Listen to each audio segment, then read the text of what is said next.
myself. I'm Novita and I will host you for today's event. Now let me welcome our special guest for today. Welcome to the Honorable Dr. Joseph Teguh Santoso as the Rector of STEKOM University, Indonesia. To the Honorable Mr. Neelakandan as Security Analyst from Hebesec Technology, India.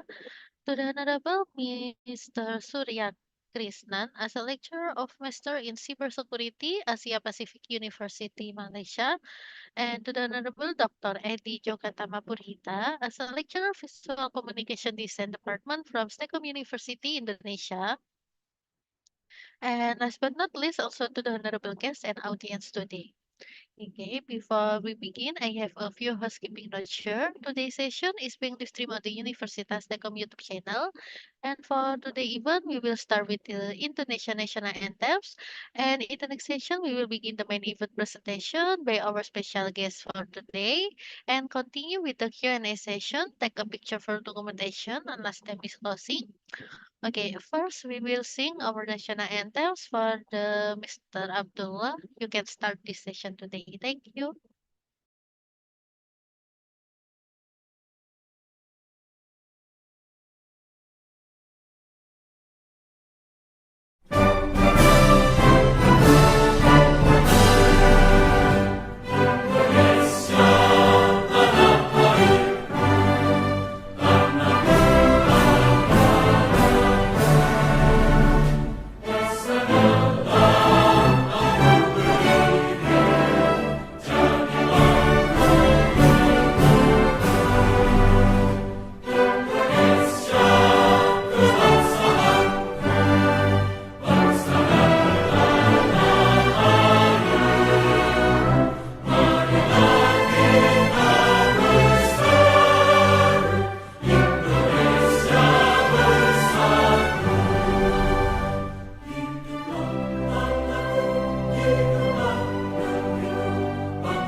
Okay, thank you. And we will go to the main event. For our audience, if you have any question for the speaker, please add them to the chat and we'll be able to answer some of the during the Q&A session after the presentation.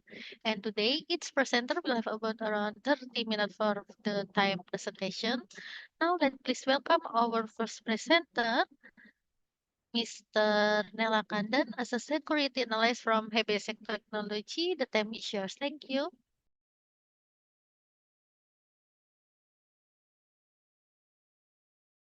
Hello. Hello. Am I audible to you guys? Yes, sure.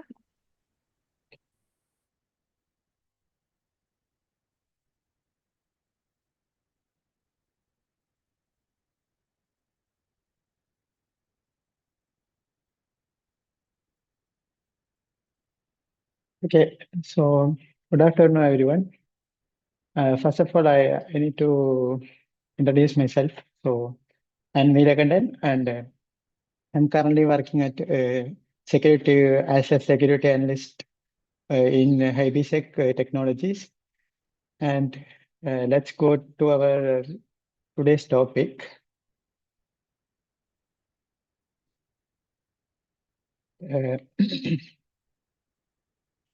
Today's topic is dark web desires, what really happens underground. So when we talk about the internet, most of us think of Google, YouTube, or our social media accounts. But the truth is, What we see daily is just a tip of iceberg. Beneath the surface lies an unseen world, some of it private and legitimate, some of it is highly dangerous and illegal. Today, I will walk you through what the dark web really is, how people access it, what goes on inside, and why it's both a tool for criminals and a lifeline for people seeking privacy. We will also bust some myth, look at real case studies, and explore what the future is. So the first one is the internet iceberg. Imagine the internet as an iceberg floating in the ocean.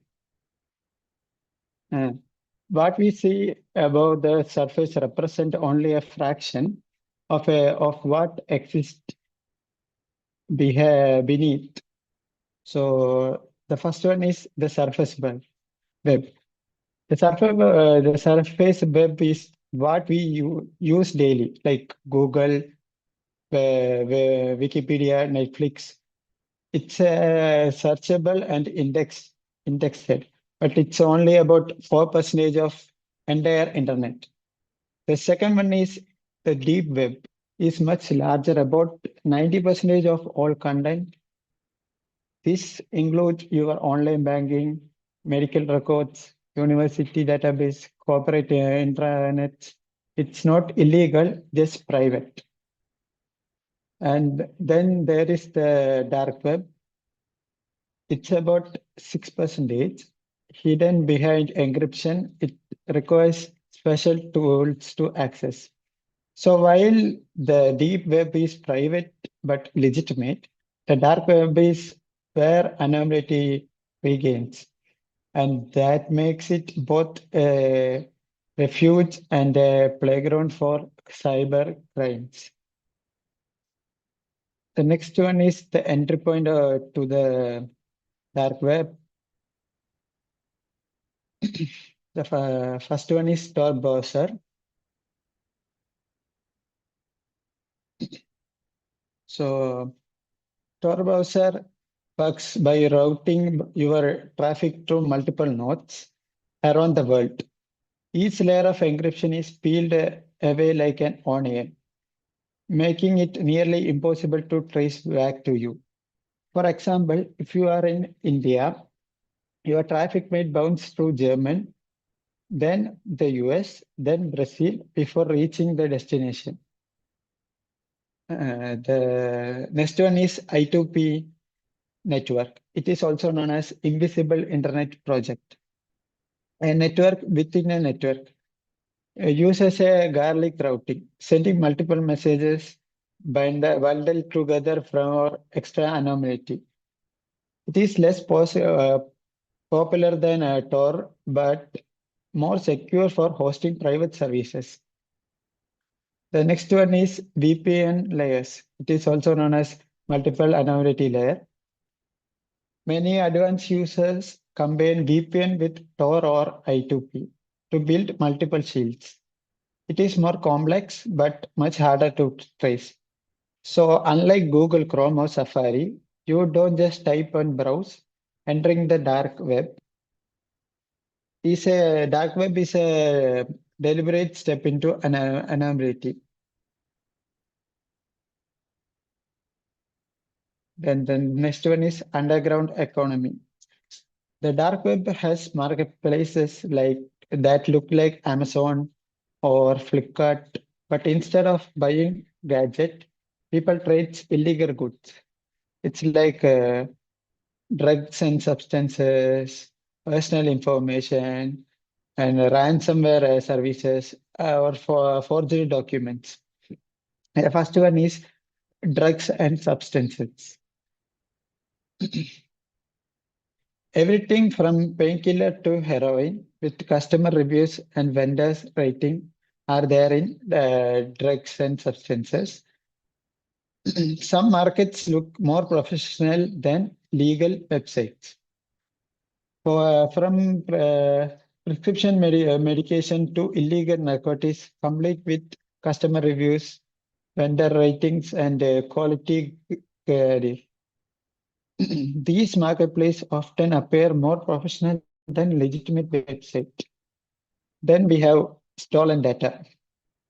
It is like the hackers stole their data and leak it to the Tor browser or dark web. So it has like credit card details, bank logins, even full identity kits. It also demands prices depending on the victim account balance or credit rating. The next one is ransomware service. It is also known as crime as a service. Ransom as a service allows criminals to rent malware and attack infrastructure, de- uh, demonstrate cybercrime for those lacking technical skills. And the next one is forged document.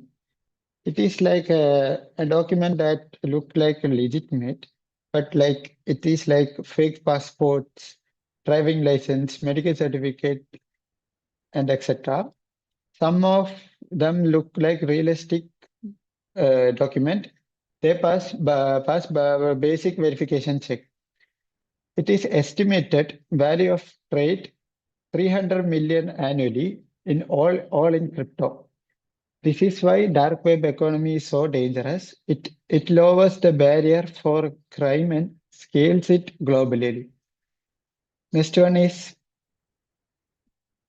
communication channel and payment. The dark web operates on trust and technology using sophisticated systems to facilitate an anomaly. The first one is encrypted forums.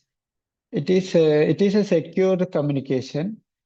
Like the communities where every messages is PGP encrypted, and also the new member must prove they know encryption to join.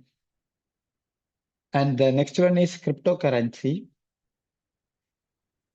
Like Bitcoin is still common, but Monero and Zcash are more anonymous. The law enforcement struggles to trace Monero transaction. Next one is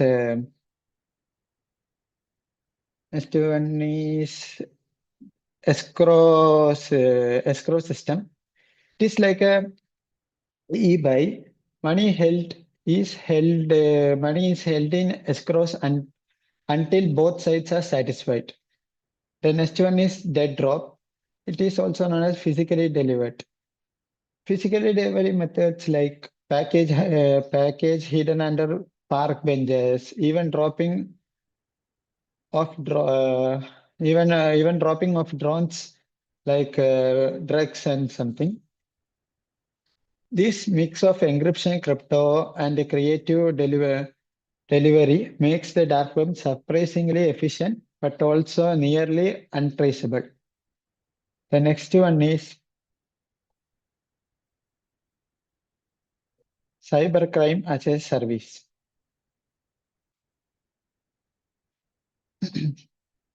The democratic of cybercrime has transformed the threat intelligence, making sophisticated attacks accessible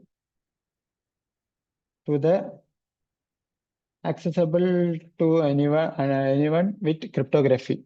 There are four types: DDoS for hire, malware kits, phishing templates, and educational resources. The first one is DDoS for hire. For a little as $10 a month, anyone can rent booster server.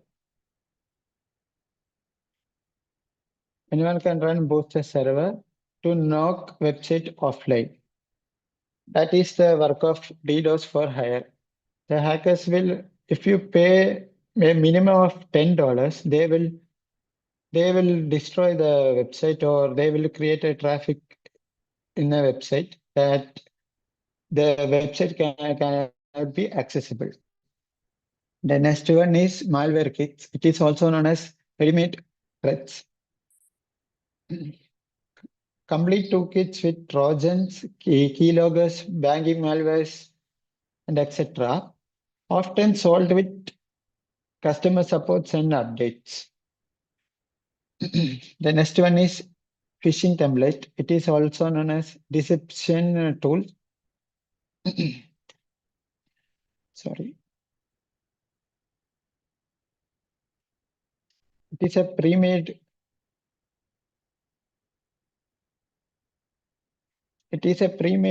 fake website and emails mimicking banks or social media. When a user thinks it is a original website, the criminals will take their identity, like their credentials, their passwords, and etc. If you pay a little of like $50 or $100, they will create a phishing link, phishing website, and they will send to you. The next one is educational platforms.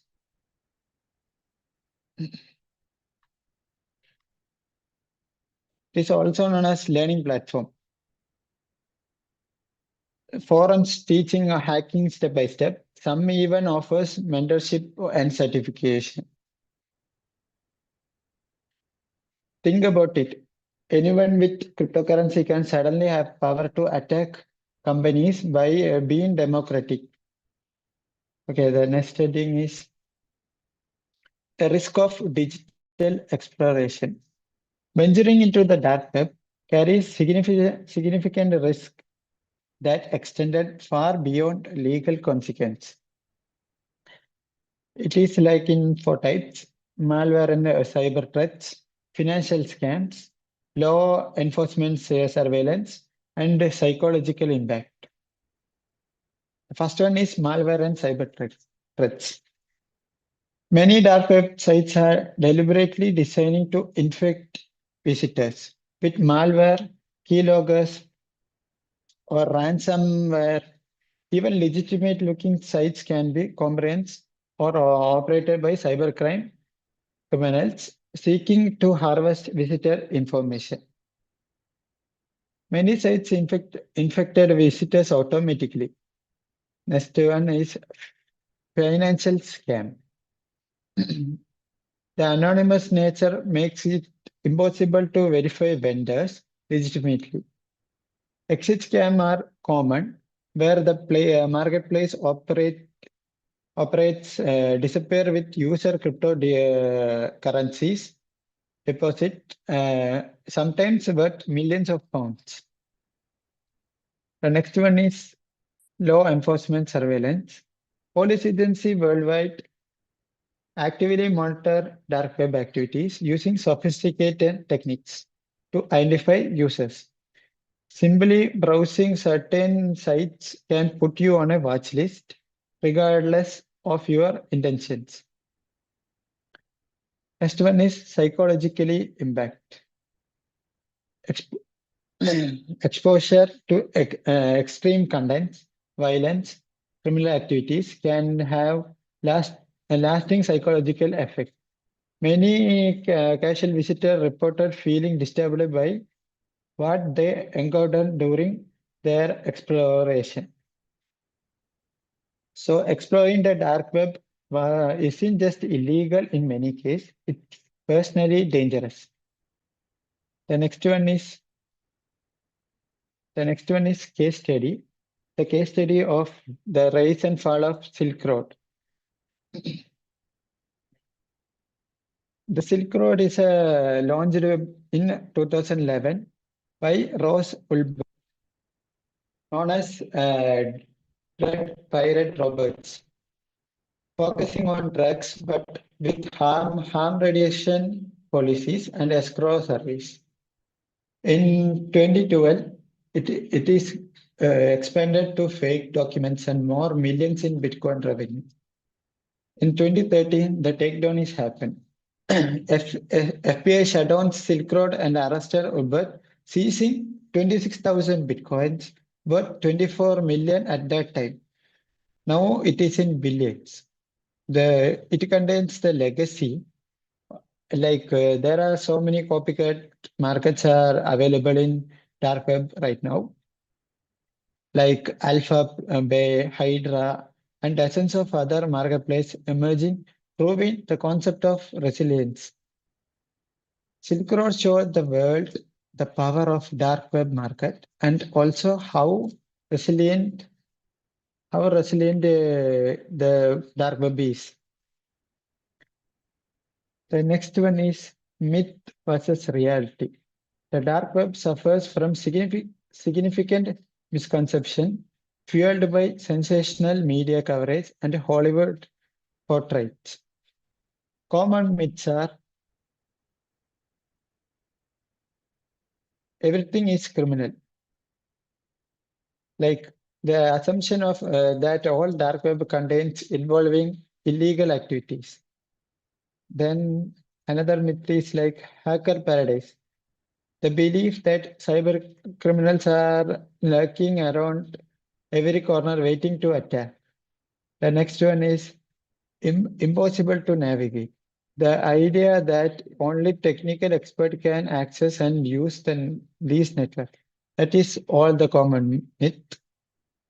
The reality is journalists, like legitimate privacy users, like journalists, whistleblowers, and activists use it for secure communication. And oppression citizens, people in authorization regions accessing uncensored information and communication. But criminal markets are exist. The marketplace do operate, creating genuine security and legal concerns.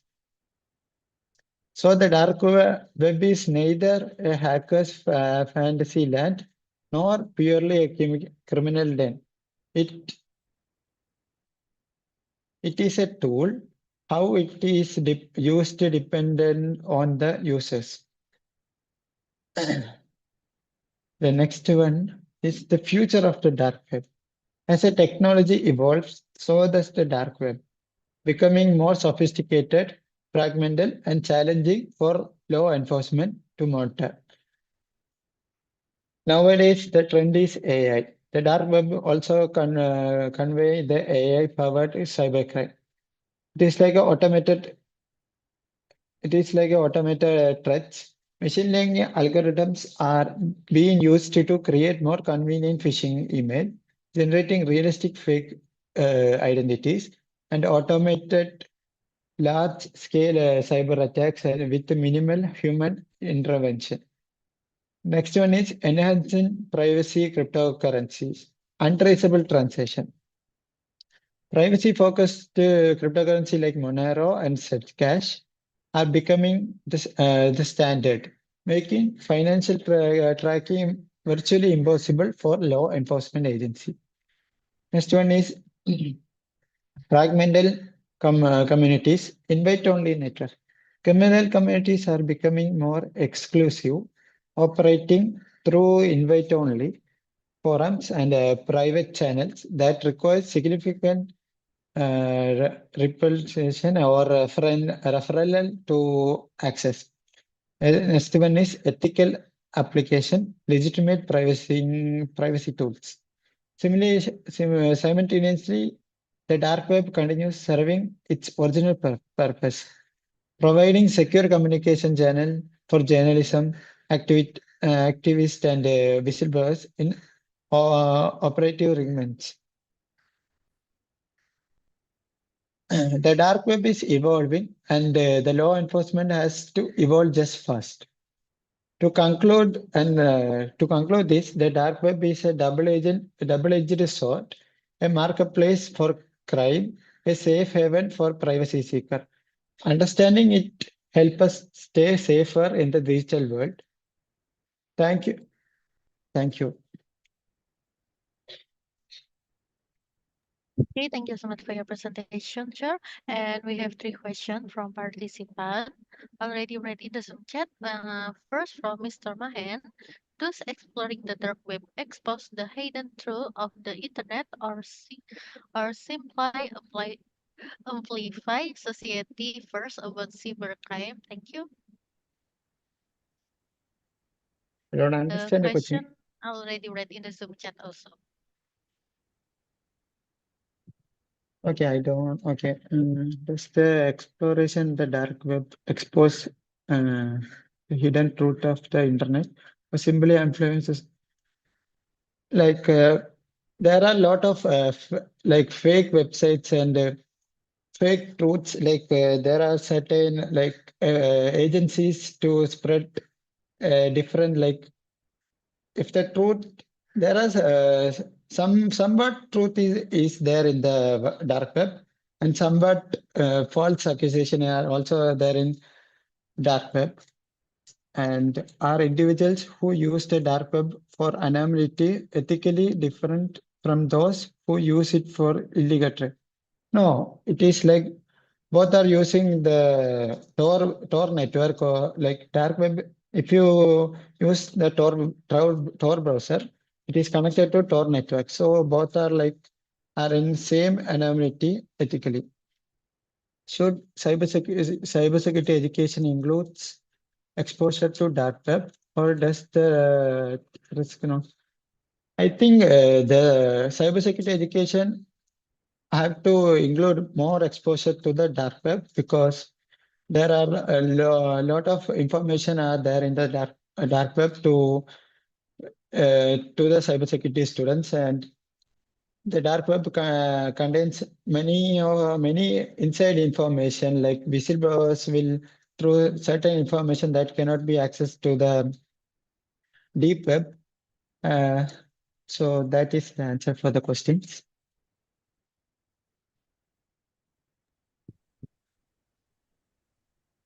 And we have two questions again, sure, from participant.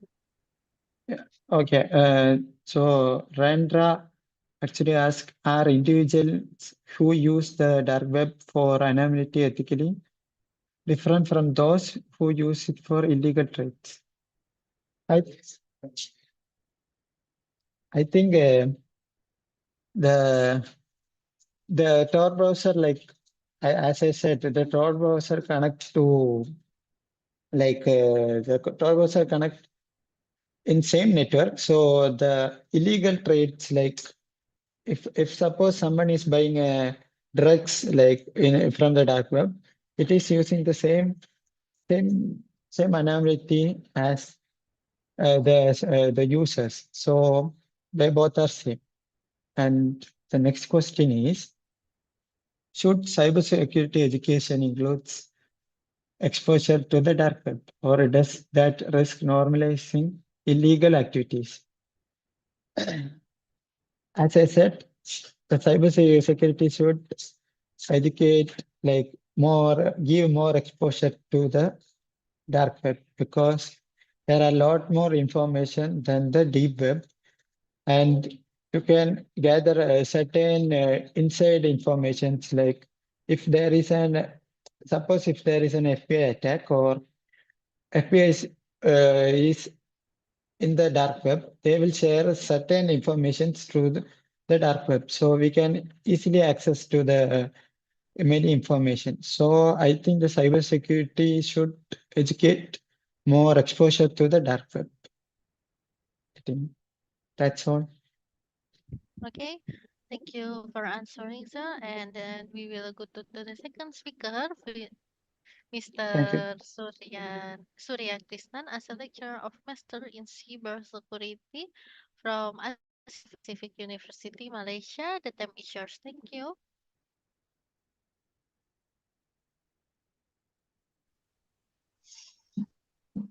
Yeah, am I audible? Yes, sir. Yeah, just a minute.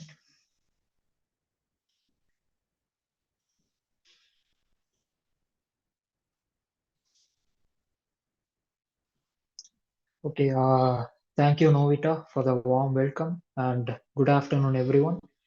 Welcome to the webinar Dark Web Diaries, What Really Happens Underground. So, my name is Surya Krishnan and I'm from Asia Pacific University, Malaysia, and I'm really excited to share with you insights into one of the most mysterious and misunderstood parts of the internet, which is the dark web. So, today we'll explore how it works, what really goes on there, and most importantly, why understanding the dark web is essential. So, the dark web often makes headlines such as drug markets, hackers, and sometimes even conspiracy theories. But beyond the media hype, it's a crucial area for cybersecurity study. In this talk, I will be covering the internet layers and dark web architecture, the tools and technologies used for accessing the dark web, the darknet markets, and cybercrime as a service, and then two case studies of Silk Road and Alphabet, and then the technical risks involved in dark web, and then the de-anonymization and law enforcement tactics, and then the defensive strategies. And by the end, you will be having a complete picture of what really happens underground. So, the internet actually has three main layers. The surface web, which is the part indexed by search engines like Google, YouTube, and social media, it's actually less than 5% of the internet. The next layer is the deep web. So anything behind a login or firewall is the deep web. So it consists of academic databases, medical records, company intranets, etc. So this is about 90% of the web. The final one is the dark web, which is a small encrypted section of the deep web. It is accessible only with special softwares like Tor. So it's actually intentionally hidden and it provides anonymity. So it's important to separate these terms because many confuse deep web with dark web, but they are not the same. So the dark web is actually built on overlay networks. So the most common is Tor, which is the onion router. So the Tor actually routes traffic through multiple relays with each layer encrypted like an onion. So this hides IP addresses and it makes tracking very harder. And other systems includes I2P, like the Invisible Internet Project, which uses peer-to-peer tunnels, and then Freenet, which is a distributed data store for censorship-resistant communication. But here's the truth: anonymity is not actually always equal to untraceability. Law enforcement has actually proven again and again that operational security mistakes can reveal identities. So, to reach the dark web, users typically use the Tor browser, which is a modified Firefox with built in Tor routing, and then privacy focused OS like Tails or Unix, which actually routes all the traffic through Tor. And then they use VPN plus Tor, which gives a layering anonymity for protection against malicious exit nodes. And for communication, PGP encryption ensures messages can be intercepted. And for payments, cryptocurrencies like Bitcoin, Monero, or Ethercash are common. So criminals are actually increasingly preferring Monero now because it's more private when compared to the Bitcoin. So darknet market actually looks surprisingly professional. They are usually Tor hidden services with product listings and vendor pages, escrow systems to hold the buyer funds until delivery, and then vendor ratings and review systems just like Amazon and so much of e-commerce websites out there, and then multiple mirrors for resilience, and then cryptocurrency only payments. Then some even offer customer support tickets, refund policies, and loyalty points. It's really an underground economy. So common categories in this market includes digital goods. So these consist of malware kits, botnets, and remote access trojans and ransomware services. You guys might have heard of bug bounty programs. So most of the applications in the internet have this bug bounty program, including Instagram, WhatsApp, everything. The concept is the cybersecurity workers or even normal people can hack into these applications legally.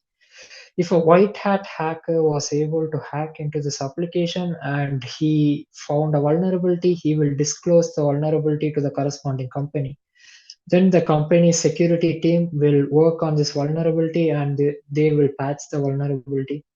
And the company will also pay for the white hat hacker. But in the other case, when a black hat hacker finds a vulnerability in an application, he will actually try to sell it in the dark web. Anyone can purchase it and they can launch an attack on that application using that vulnerability. So, in cyber security terms, we call this as a zero-day attack because the vulnerability is unknown by the company. So these kind of things happen in dark web. And the next one is physical goods such as narcotics, counterfeit currencies, weapons.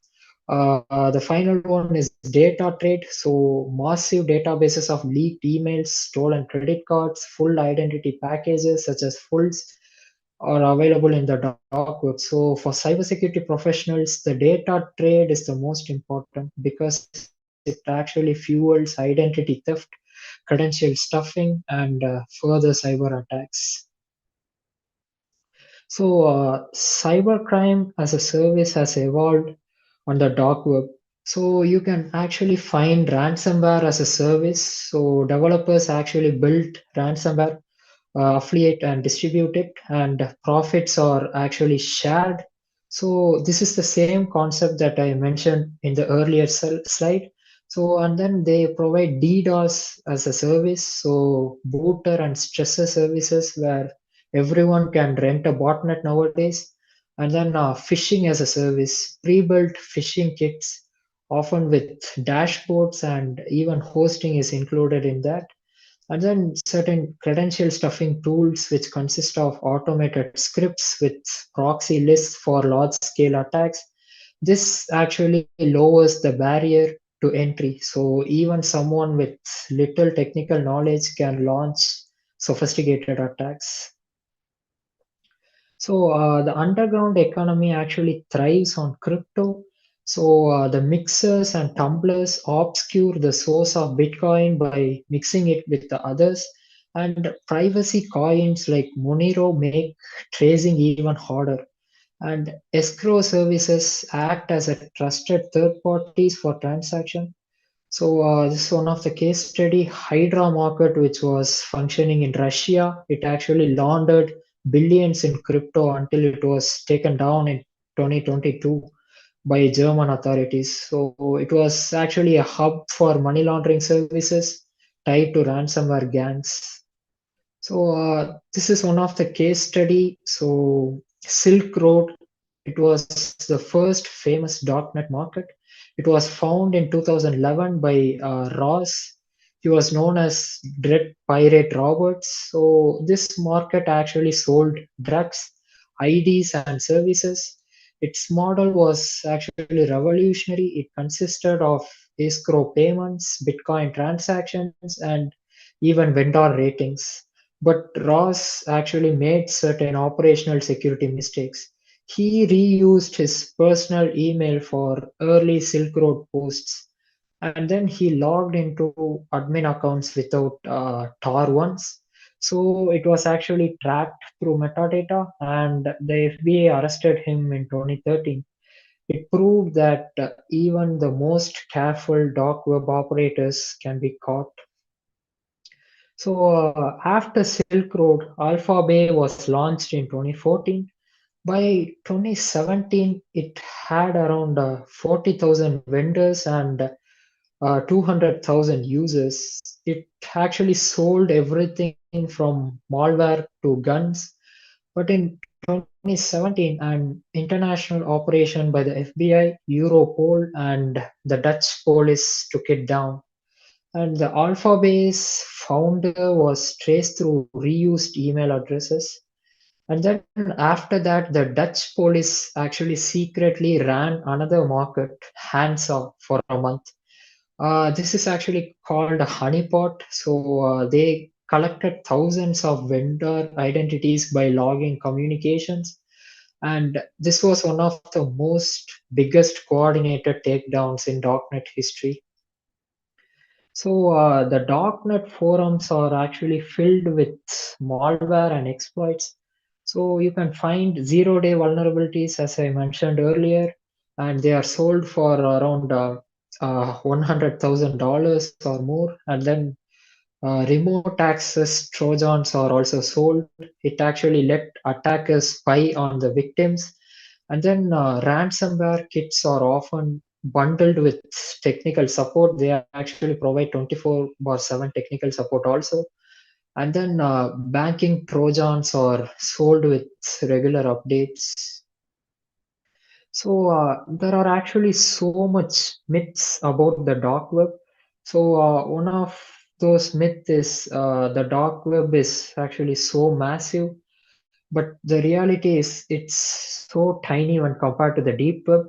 And the next myth is it is actually impossible to trace the users, but the reality is de-anonymization and blockchain forensics actually work. And one of the other myths is it is only used for criminal activities, but the reality is activists, journalists, and citizens in censored countries use it legitimately.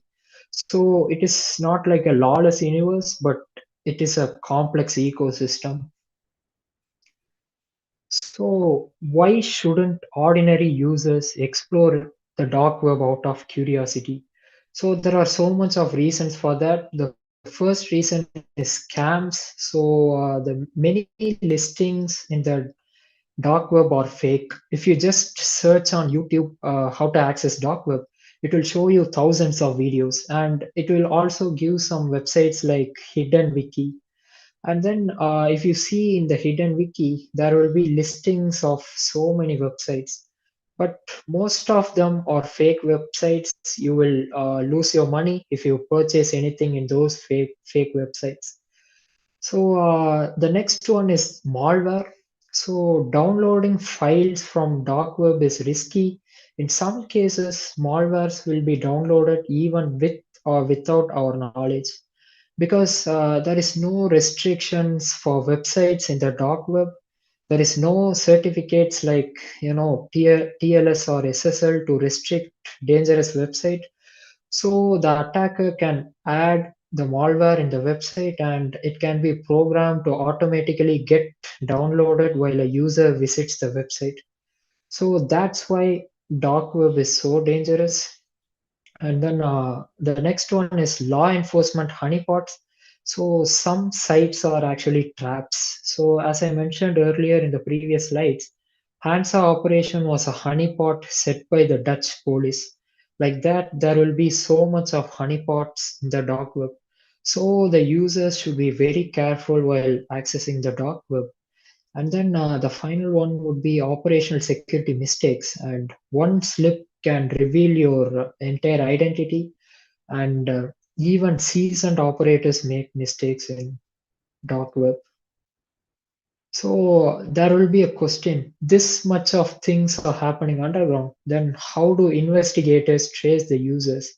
So they actually trace by doing correlation attacks. So they actually match the entry and exit traffic in Tor. So it can be done. And then browser fingerprinting. So by identifying unique patterns, and then Bitcoin tracing. So blockchain analytics actually reveal transaction flows. And then metadata leaks such as timestamps, login patterns, and reused credentials. So this can be used to trace a user in dark web. So, and then how do defenders fight back? As I mentioned earlier, blockchain analysis tools like chain analysis track crypto movements. And then dark web monitoring will be done by cybersecurity firms, which scans forums for stolen data. And then AI and machine learning models detect anomalies and suspicious traffic. And then international task forces coordinate takedowns. So it's like a cat and mouse game, but collaboration is improving. So this slide actually brings together the strategic lessons cybersecurity professionals should take away from the dark web monitoring and research. So the first one is economic driver recognition. The dark web runs like a parallel economy with supply chains, customer support, and marketplaces similar to legitimate businesses. Recognizing these drivers helps us understand why cybercrime is so resilient and profitable. And then proactive defense strategy by studying underground forums and threat actors, we can move from reactive to proactive. This means implementing predictive security measures and conducting threat hunting before an attack reaches our network. And then intelligence integration, so continuous monitoring of the dark web provides critical early warning signals. So whether it is credentials for sale or new malware strains or industry specific campaigns, integrating this intelligence into SOC operations improves resilience. So the final one would be collaborative response. Cybersecurity isn't just a technical challenge. It requires coordination between legal frameworks, technical capabilities, and partnership with international law enforcements to effectively dismantle or disrupt cybercriminal activity. So together, these takeaways emphasize that fighting cybercrime is not just about technology; it's about preparation, intelligence, and collaboration. So that concludes today's session on Dark Web Diaries, and I hope this has given you a deeper technical perspective on how the dark web works. So I would like to thank University of STEKOM and Hebesec Technologies for giving me this opportunity. If you have any doubts, please put in the chat box. I'll be happy to answer. Yeah, thank you. Okay, thank you so much for your presentation, Mr. Surya. And we have some questions from participant already read in the Zoom chat. Yeah, sure. Let Thank me you. see.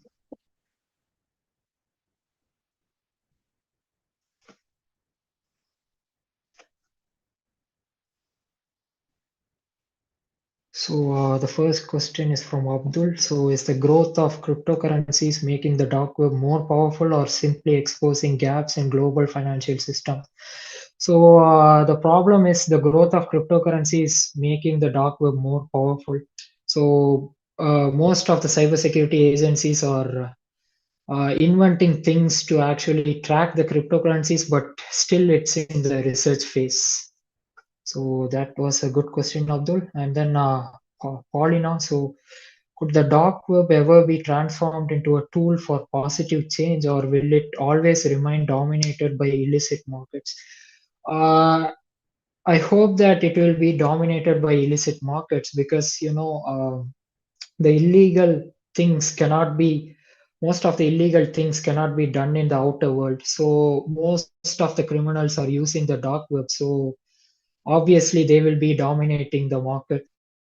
So that was a good question. So the next question is from Kinan. So do strategic alliances create genuine synergy, or do they often?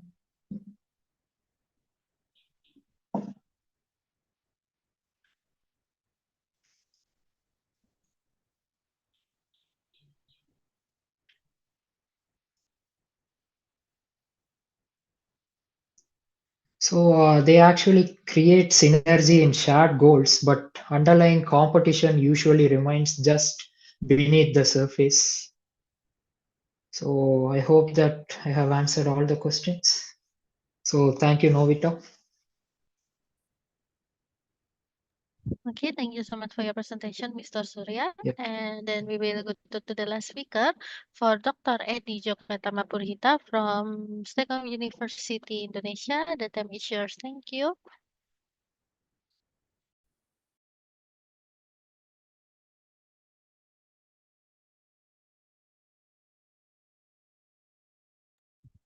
Ya, Pak Edi. Ya.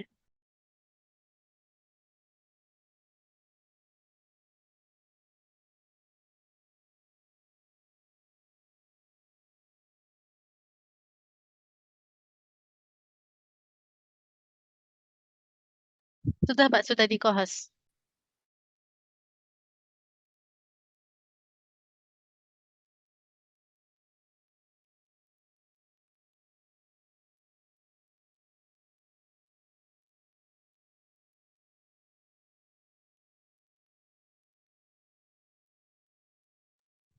Nggak ada suaranya, Pak. Maaf. No, we cannot hear your voice.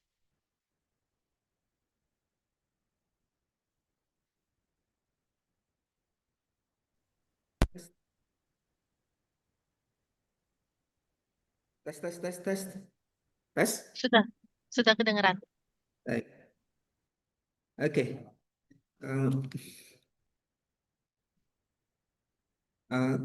Good afternoon, everyone.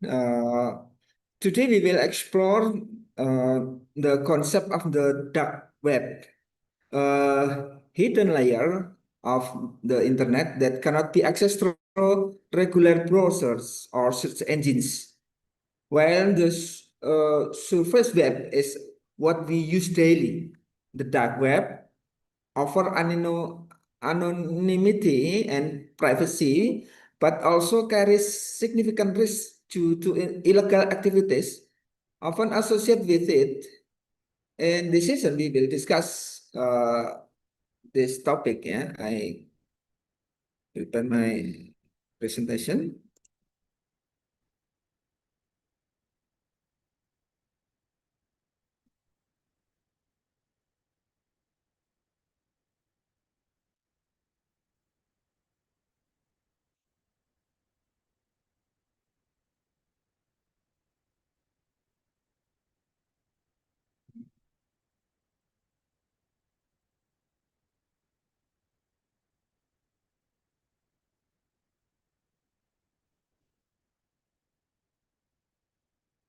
In the internet, it can be understood as a layer space. Yeah?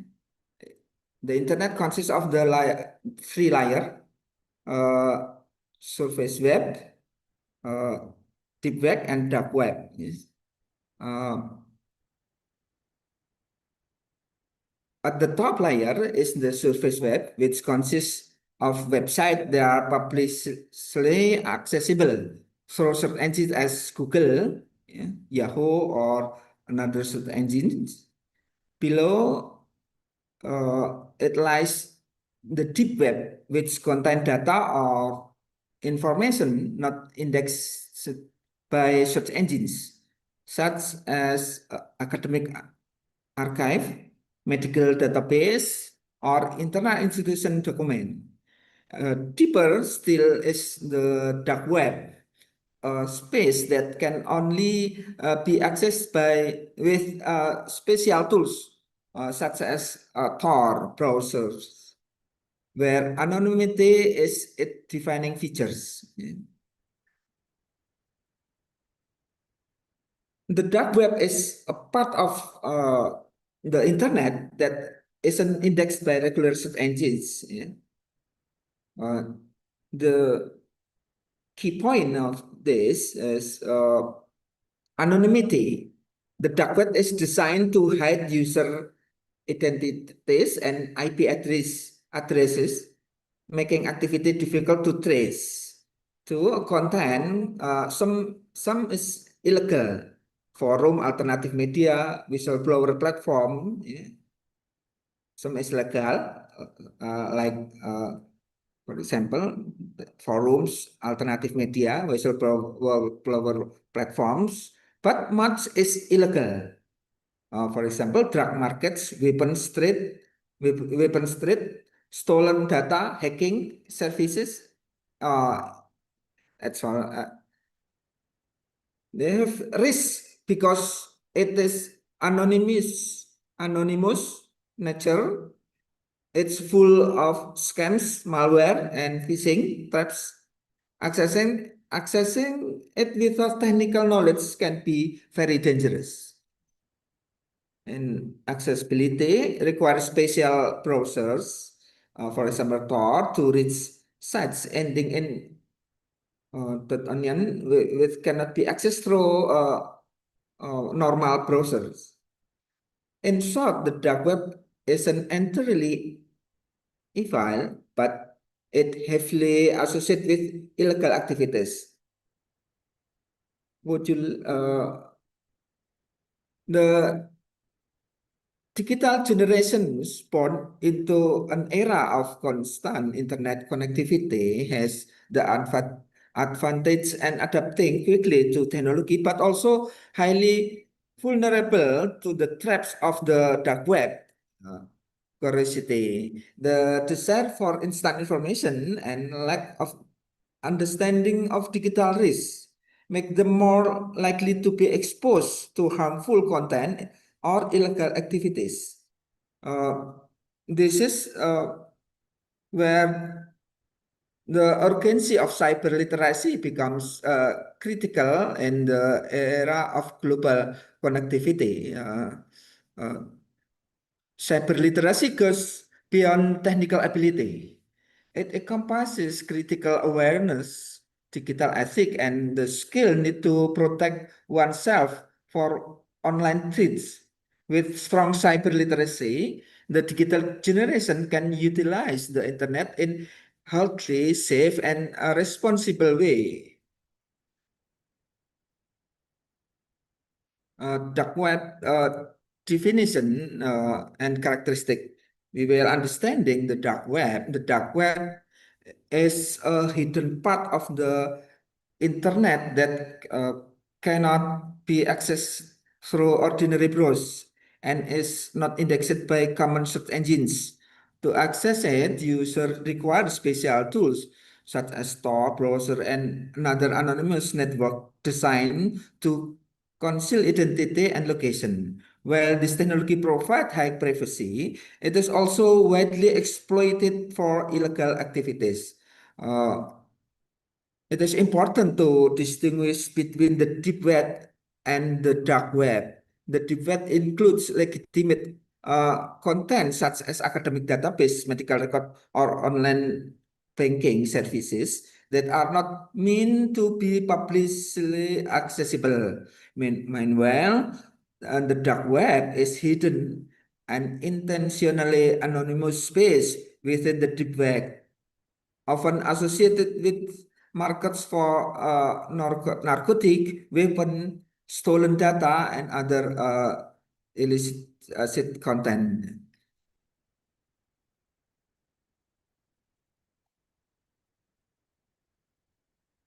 Although the dark web is strongly linked to criminal activity, not all of its uses are negative. Journalist activities and researchers also use it as a secure communication channel in country with strict censorship. Therefore, understanding the dark web requires a balanced perspective, recognizing its potential positive use with while remaining vigilant against its far more dominant risk.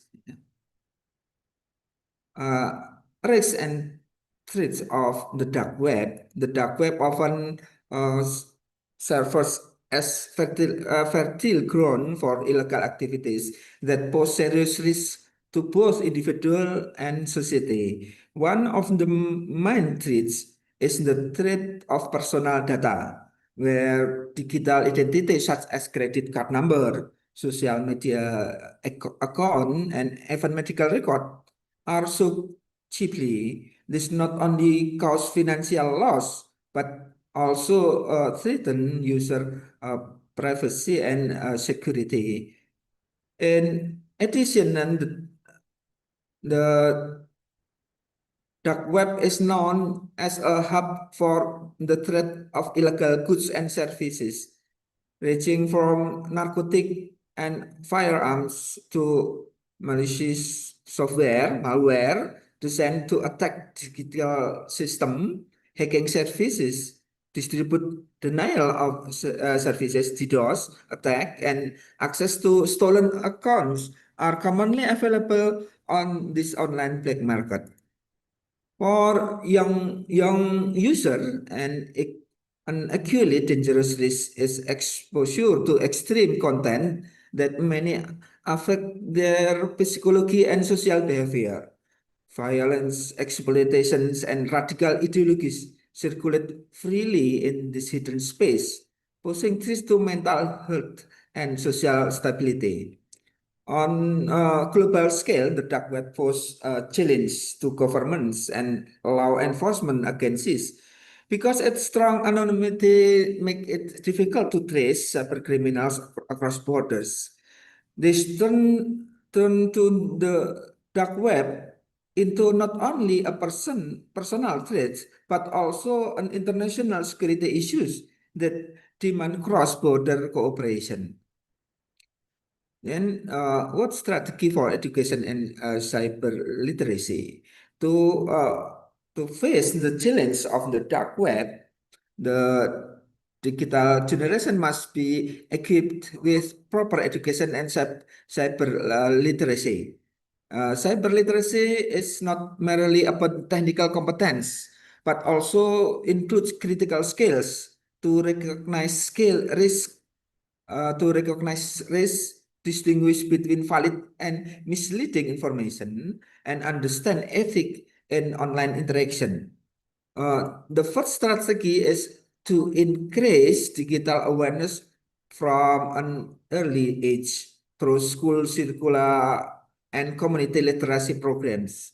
Young people can learn about data security, online privacy, and common scams on the internet. This knowledge reduces their vulnerability to traps and temptations that often originate from the dark web. Second, collaborative approach is needed between school, university, families, and digital communities. Parents play a crucial role in monitoring and guiding children online activities, while educational institutions can act as literacy centers, instilling a culture of safe and responsible digital use. Third, empowering the digital generation through practical cybersecurity training, such as using two-factor authentications, password management, encrypted communication, and awareness of digital footprints. This not only protect them from personal threats, but also help shape a generation that can act as agent of cyber literacy in their communities. With structured and sustainable strategies, cyber literacy can become the main defense system for the digital generation in facing the complexity of cyberspace, including threats emerging from the dark web. Uh, Protection and prevention, yeah. Protecting the digital generation from the threats of the dark web requires a comprehensive prevention strategy covering legal, technological, and individual aspects. Legally, strong regulation on cyber security and data protection must be consistently enforced. From law enforcement against illegal trade and the dark web provides a different effect and limits the movement of cyber criminals. From the technology perspective, internet users need to be equipped with both knowledge and tools to enhance their digital safety. Simple practice such as regular software updates, multi-platform authentication, secure password management, and encrypted communication are considered steps to minimize risk. Organization and educational institutions should also provide stronger security system to protect communication data. In the individual level, awareness is the most important layer of defense. Every internet use must learn to control curiosity, remain critical of suspicious offers, and understand the online anonymity does not eliminate legal and ethical consequences. Families, educators, and communities play a key role in fostering the healthy digital culture where young people grow accustomed to being cautious and responsible online. By integrating legal, technological, and individual aspect, protection and prevention, strategies can form a strong defense system. This ensures that the digital generation is not only protected from the dark web, but also grow as smart, ethical, and empowered internet user. Uh, Conclusion and discussion, yes, and then the dark web is a complex phenomenon that should not be seen merely as a crime space on the internet, but as a reflection of the dynamics of technology, anonymity, and global challenge in the digital era. For the digital generation, the dark web uh, poses serious risk, ranging from identity theft and data threat to exposure to harmful content affecting both psychological and social aspect. Uh, Therefore, education, cyber literacy, and protection effort are the main strategy to minimize its negative impact. Young people need to be equipped not only with technical skill, but also with critical awareness, ethic, and responsibility in their online interactions. In this way, cyber literacy can serve as a protective shield that both safeguard and empowers them to face the challenge of the digital age. This discussion session in the seminar is expected to serve an interactive dialogue from participants to share experience, exchange perspective, and formulate concrete steps to build a safe and healthy and productive digital ecosystem. Okay, then we can discuss or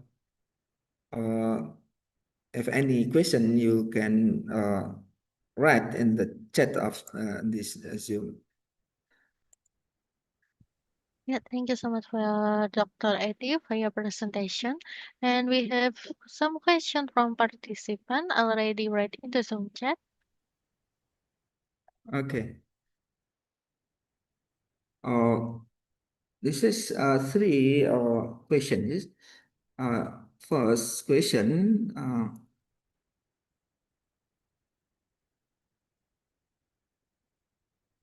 Does the dark web reflect the failures of the survey to provide enough privacy and security? In many ways, yes. Yes. The dark web emerged partly as a response to survey limitation in privacy and security. Here's why. Surface Web present the mainstream internet was built for open accessibility and ease of sharing, not necessarily for anonymity. Over time, government, corporation, and hacker exploited that openness to monitor, censor, and track people. Yeah, the dark web promise. The dark web offers what the surface web often lack: tools from strong anonymity and resistant to surveillance. That's why journalists, activists, and whistleblowers use it, not just criminal. Uh, and this is have a double-edged, the same feature that protect free expression and privacy also enable illegal marketplace, fraud, and other harmful activities. So the dark web can indeed be seen as a symptom of the surface web failures, to safeguard privacy and security, but it also more than it can alternative design philosophy for the internet. One more anonymity is built by default. Yes. And Zara,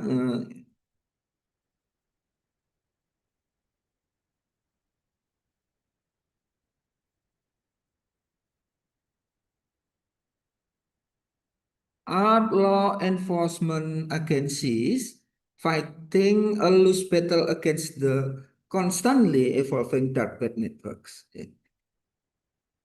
Um,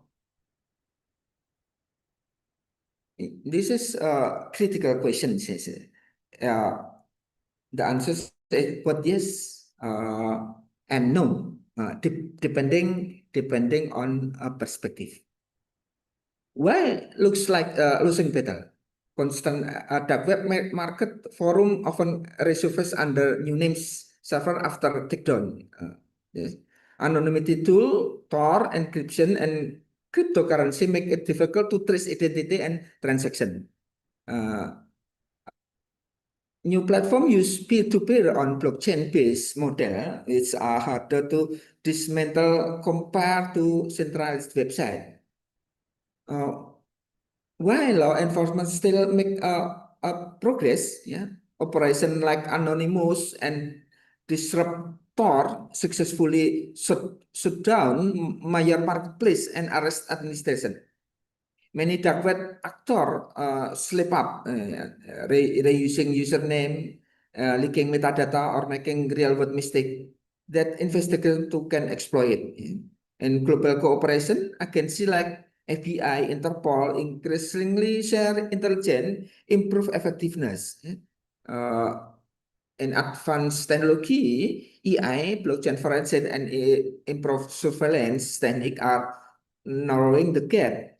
And it's not loosely battle, but it's an endless one. Yeah, law enforcement cannot eliminate the dark web because it's a concept, not just platform.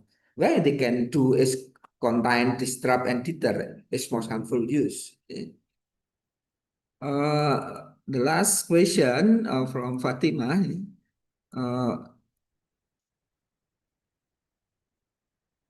Can ethical hackers and cybersecurity experts learn more from the dark web than from traditional research environment? Yes. And the answer is yes. Yeah. Uh, it's it's a live environment where hacker treat malware, exploit kits, and zero-day vulnerability that you won't find that in the textbooks. Yeah.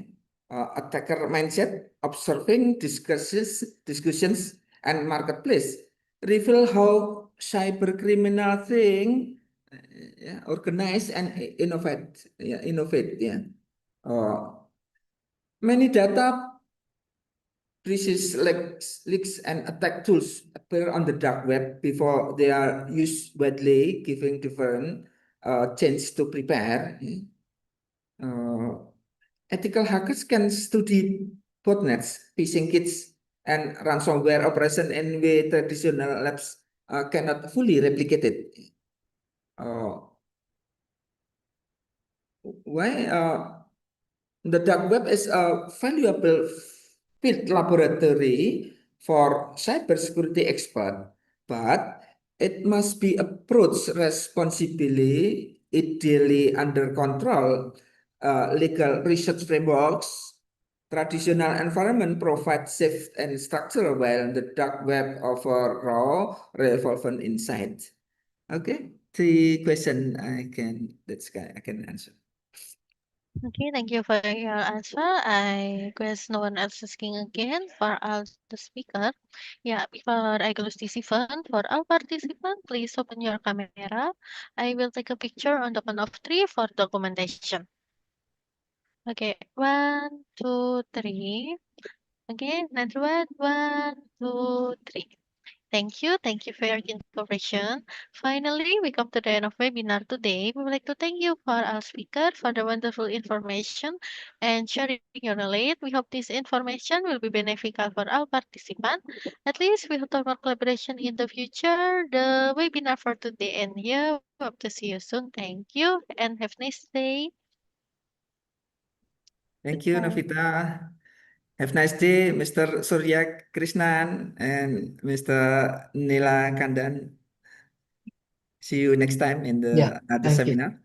Thank you, sir. Have a good Thank day. you. Thank you, sir.